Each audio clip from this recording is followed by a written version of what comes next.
So my talk today is on healing our planet. And this is under the theme for the month, which is ensure the stewardship of our planet. And the value that we are expressing in that process is love. Ernest Holmes, the founder of the Science of Mind and Spirit, says, "Love is a language which is universal, interpreted through every living soul, and understood by all. Love will find the solution to every problem, will answer every question, and will ultimately vanquish every foe. Love begets tolerance, tolerance begets understanding, and an understanding which is able to put itself in the other person's place. An understanding which is able to put itself in the other person's place." We know that if we cut ourselves, if you look at how that cut heals, it heals from the inside out. That is how healing happens, from the inside out. The same is true for healing the earth. It begins with a shift in consciousness. This shift realizes that we are and always have been one with nature. But we forgot that somewhere along the way. We thought that there was material world, not spiritual, and then there was spiritual world. And we kept the spiritual world in a church, and everything else was just material. So we could just use it and abuse it. So we clear-cut forests, and we strip mined, and we polluted all over the place because we forgot that we are one with nature. We're not separate from it. And there's no such thing as anything outside of spirit. Spirit is not just in this building. Spirit is everywhere, in everything, all the time. There's nothing else it could be because spirit created everything out of itself. So it's got to be spirit. It's all spiritual. Whoa. I just heard on the news this morning that an indigenous tribe in Oregon has conferred personhood on the Klamath River.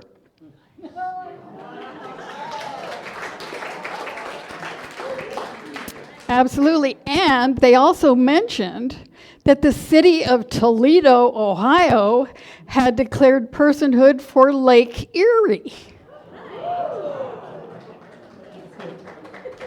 And apparently in New Zealand, they're declaring a river a person as well that has all the rights to life, liberty, and the pursuit of happiness that we do, right? So we're having that shift.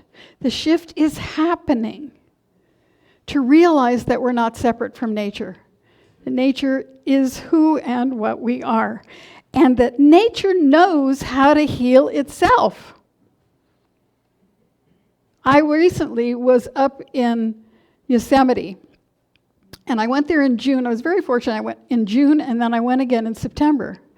Now, in June, when I first got there, going up the south entrance, I was absolutely appalled by the fire damage. I mean, as far as the eye can see, it was burned out. And it was painful to see. But when I went back in September, there was green. Even on some of the trees that looked like they were dead, there was green coming out. And there was all kinds of green popping up out of the earth.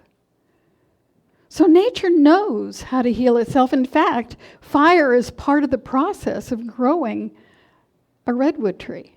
It requires fire. So I've recently been reading a bunch of books, and in 3 of them, there is this sentiment that when things fall apart, they make a lot of noise. And so that's what gets the media's attention. But when things come together, they do so quietly. They don't get that attention, but things are still happening. So we have to remember that these things are happening, that healing, that reforestation is happening. And we're not down there covering it with the cameras. We're not tweeting about it or, posting it on Facebook. But there it is. It's silently doing its work of healing, which is what the planet does. One of the questions that Dennis Merritt Jones posed in an article in the Science of Mind magazine this month was, are we passengers or crew on this planet Earth? Are we passengers or crew? Because, you look at the planet, guess what? We are all astronauts. Right? And when you go up in those vehicles that go into space, you usually have a job to do. We have a job to do. And our job is to help by doing the two things that are necessary for the healing of the planet. The first is to stop polluting it. So reducing emissions, reducing, one-use plastics, reducing all of these things that we have come to expect because, we appreciated all the things we did. All of that clear cutting, all of that stuff. We built our picnic tables, we built our houses. It enabled us to live the life that we're leading now. And the question really becomes, can we meet our needs without destroying nature in the process? Can we meet our needs without destroying nature in the process? And I think we can. But it involves creativity and it involves consciousness. So we have to change our minds. We have to be part of the solution. So one of the steps, the second step, besides recognizing that we're one with nature, the second step is letting go of our fear.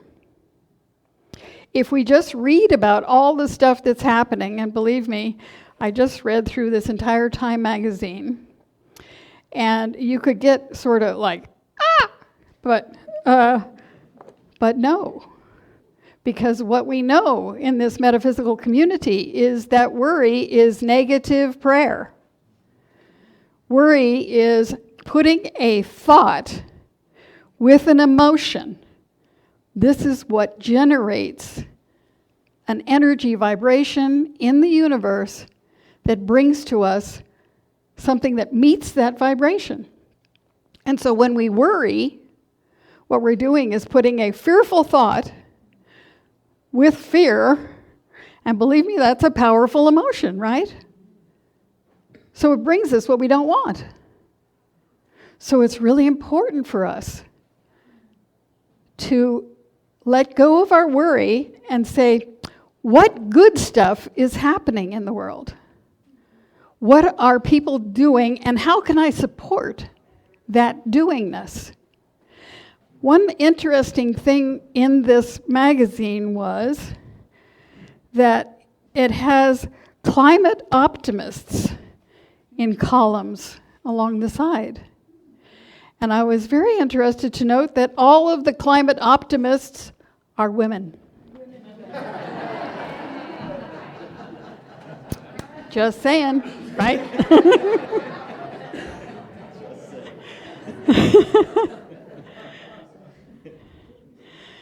So we are being called to change our consciousness, to realize that we are all about solution. That we have to stop looking at the problem, because that's another thing metaphysics says is, if you focus on the problem, you'll generate more problem. So we have to focus on solution, or be open to solution, or know that the solution is already there if we can just open to it and perceive it. I love, Barbara Marx Hubbard passed away earlier this year, but she is a great futurist. And she said, I am the tip of the tipping point. You are the tip of the tipping point. In fact, there is nowhere else we could be. Just look for a moment at the long story of creation, the Big Bang, the formation of quarks, electrons, protons, single cells, multicells, animals, humans, and now you.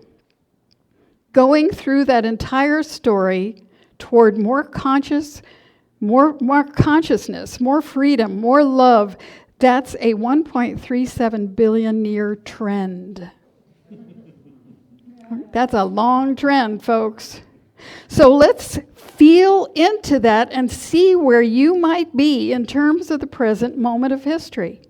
It could lead either to the dysfunctionality, almost the destruction of life support systems on planet Earth in your lifetime, or to the next higher evolutionary stage of humanity and our world. And the way it tips is going to have something to do with you. The way it tips is going to have something to do with you. So, one of the other things we have to do is to let go of our resistance to dealing with this problem. Part of that comes from the fear, of course, but part of it is that Hollywood has told us that when climate change comes, it's going to be tornadoes in LA, and it's going to be a giant tsunami that wipes out New York City and then turns into a glacier. Do you remember that movie? The Day After Tomorrow? You know, and the whole of North America is one big glacier, and his father is trying to get to him, and oh my God. You know, it was going to be a big, but it's drama. It's not drama. It's just bit by drip, drip, drip, more warmth in the ocean, more moisture in the air, changes in weather patterns, changes that are causing the rain to come and just sit for a long time and rain and rain and rain and rain, like we saw in the Bermudas earlier. You know, it just goes, and it stays where it is and goes and goes and goes. In 1980, there were about 300 extreme weather events a year. In 2016, there were almost 800 worldwide. So this tells me there is a trend that we want to untrend, right? So part of it is, we have to be conscious of, can we do all our errands in one fell swoop? Or do we keep going back and forth and back and forth and back and forth? How much fuel are we using? I know the Foxes have electric cars. That's very helpful. Solar panels, very helpful. In fact, here in California, next year, we are zero net energy for residences. So residential building, starting in 2020, requires thicker insulation, requires solar panels on every residence. Because what they want with zero net energy is that you are producing as much energy as you're using. And the fact that we're doing that we have that goal, that we're actually making it happen, is a really good thing. But it's California. It needs to be the whole United States. It needs to be the whole world. So a lot of the world is doing this. We're all doing what we can. Reforestation is happening. They're replanting the highlands of Scotland. In Africa, there is a green wall of trees that they are planting that's intended to extend 4,800 miles along the bottom of the Sahara Desert. They're trying to keep the desert from moving any further south. And so they are planting billions of trees. And they've been working on this for a while. But they have to deal with the fact that the weather is changing, and so they plant the trees, and then it doesn't rain. Or it rains too much and washes them out. So, they're working very hard to do this. So a lot of this has to be intentional. It has to be international. It has to be everybody working together. Another comment I hear sometimes, because I'm a member of the Citizens Climate Lobby, where we're trying to get some legislation passed in Congress to put a fee on fossil fuel companies, where the stuff comes out of the ground, at the mine, at the wellhead, at the port, and that fee gets returned to every household, so that you get to offset any cost increases, and the less energy you use, the more you can use that money for anything you want. So that's what that bill is. But in the process of tabling for it, people come by and they say, it's in God's hands. It's in God's hands. In fact, there was a guy on Facebook who's out there. He goes on the subway in New York telling people how bad it is in terms of the climate crisis, which doesn't help really. But anyway, he's trying to raise awareness of the fact that it is. But one of the people on the train said, it's no use, we should have done something in 1980, it's all in God's hands now. Guess what? God's hands.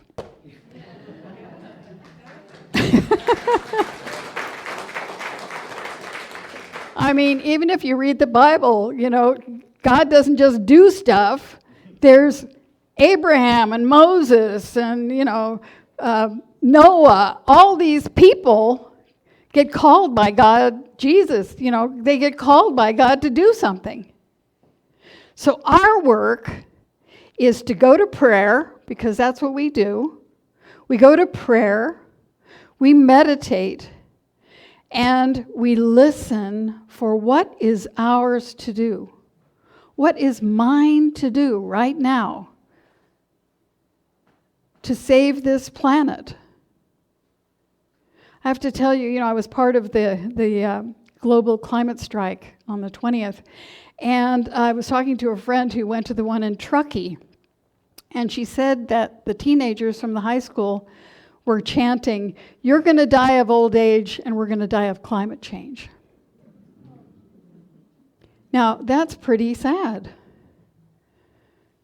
So we have to make sure that the young people know we're doing as much as we possibly can to preserve this beautiful, wonderful planet that we live on.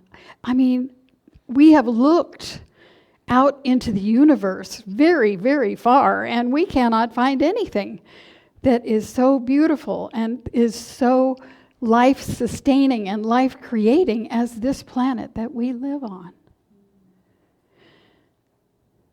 Thich Nhat Hanh says, "The world is not a problem to be solved. It is a living being to which we belong. The world is part of our own self, and we are a part of its suffering wholeness.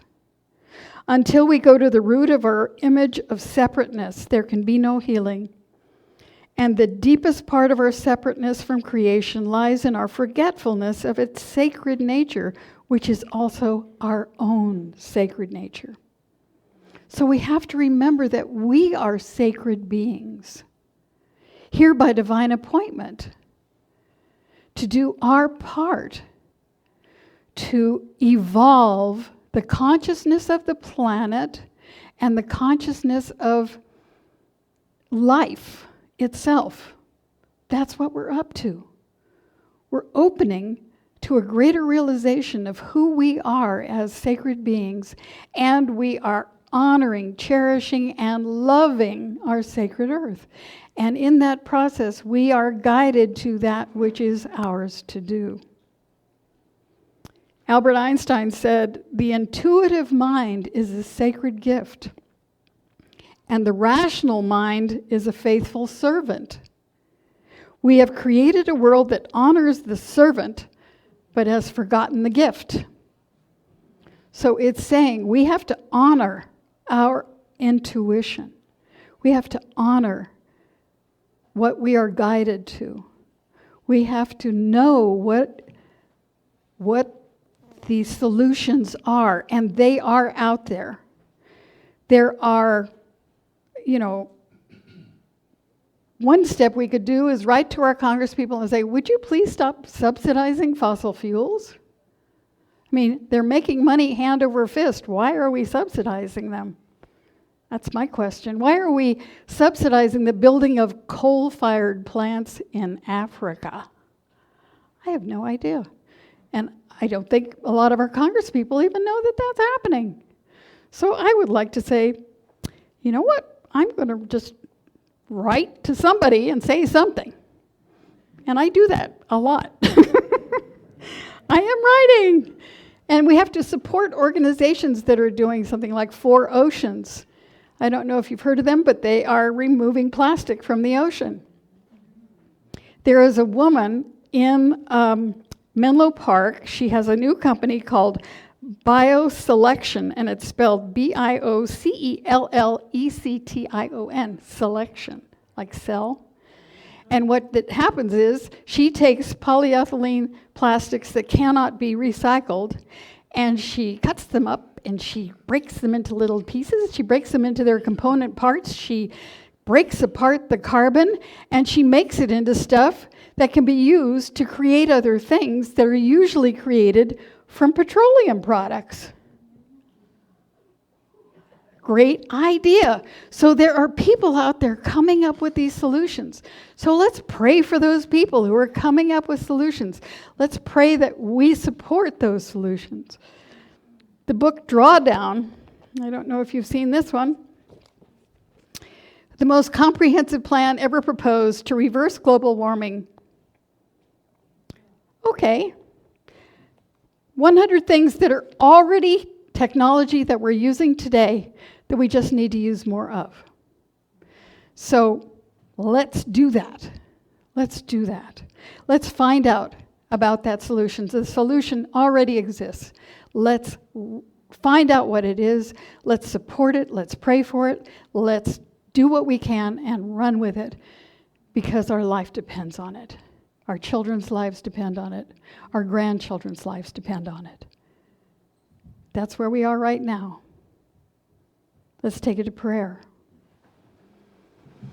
So we just give thanks in this moment to realize, to recognize, to know that there is a power for good in the universe. It is intelligence, it is love, it is peace, it is joy, it is harmony, it is creativity, it is wholeness, it is health. It is all the good we could ever imagine present at every point of its creation. And it is continuously looking for inlets and outlets for its divine expression, for that evolutionary impulsion to be made manifest. And so I accept and know that I am one with this infinite energy and this infinite life. And what I know is true for me, I know is true for every person here, that each one is an incarnation of that one, here by divine appointment, to bring forth that greater realization of oneness with all of life, with the planet itself, and that the planet itself has its own intelligence and its own culture and its own wisdom. And I accept to know that as we realize that, we tune into that. We tune into what wants to happen now, what wants to be birthed now, what wants to be undone now, and we participate in it. We bring it forth in greater ways in every single moment. And so I am grateful for this opening, for this realization, for this knowing that good is unfolding and we are all participating in it. And so I'm grateful, grateful, grateful for this solution being made manifest in so many beautiful ways. And that God is absolutely on the job through us. And so I give thanks.